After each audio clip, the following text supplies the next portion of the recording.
बूढ़ा पिता, दिल को छू लेने वाली एक कहानी। किसी गांव में एक बूढ़ा व्यक्ति अपने बेटे और बहू के साथ रहता था। परिवार सुखी संपन्न था, किसी तरह की कोई परेशानी नहीं थी। बूढ़ा बाप, जो किसी समय अच्छा खासा नौजवान था, आज बुढ़ापे से हार गया था। चलते समय लड़खड़ाता था, लाठी की जरूरत पड़ने लगी, चेहरा झुर्रियों से भर चुका था, बस अपना जीवन किसी तरह व्यतीत कर रहा था। घर में एक चीज अच्छी थी कि शाम को खाना खाते समय पूरा परिवार एक साथ टेबल पर बैठकर खाना खाता था।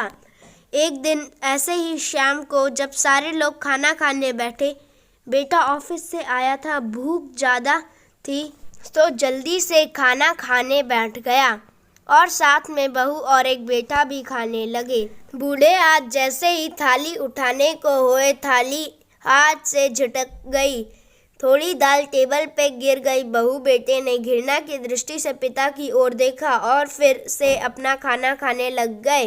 बूढ़े पिता ने जैसे ही अपने हिलते हाथों से खाना खाना शुरू किया तो खाना कभी कपड़ों पे गिरता, कभी जमीन पर। बहू चिढ़ते हुए कहा, हे राम, कितनी गंदी तरह से खाते हैं, मन करता है इनकी थाली किसी अलग कोने में लगवा देते हैं। बेटे ने भी ऐसे सिर हिलाया जैसे पत्नी की बात से सहमत हो। बेटा यह सब मासूमियत से देख रहा था। अगले दिन पिता की थाली उस टेबल से हटाकर एक कोने में लगवा दी गई। पिता की दबदबाती आंखें सब कुछ देखते हुए भी कुछ बोल नहीं पा रही थी। बूढ़ा पिता रोज की तरह खाना खाने लगा। खाना कभी इधर गिरता, कभी उधर।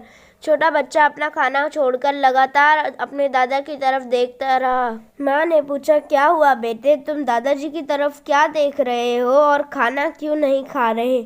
बच्चा बड़ी मासूमियत से बोला, माँ, मैं सीख रहा हूँ कि वृद्धों के साथ कैसा व्यवहार करना चाहिए। जब मैं बड़ा हो जाऊँगा और आप लोग बूढ़े हो जाओगे तो मैं भी आपको इसी तरह कोने में खाना खिलाया करूँगा।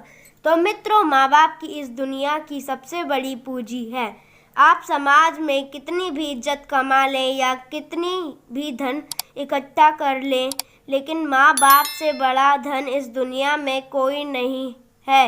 यही इस कहानी की शिक्षा है।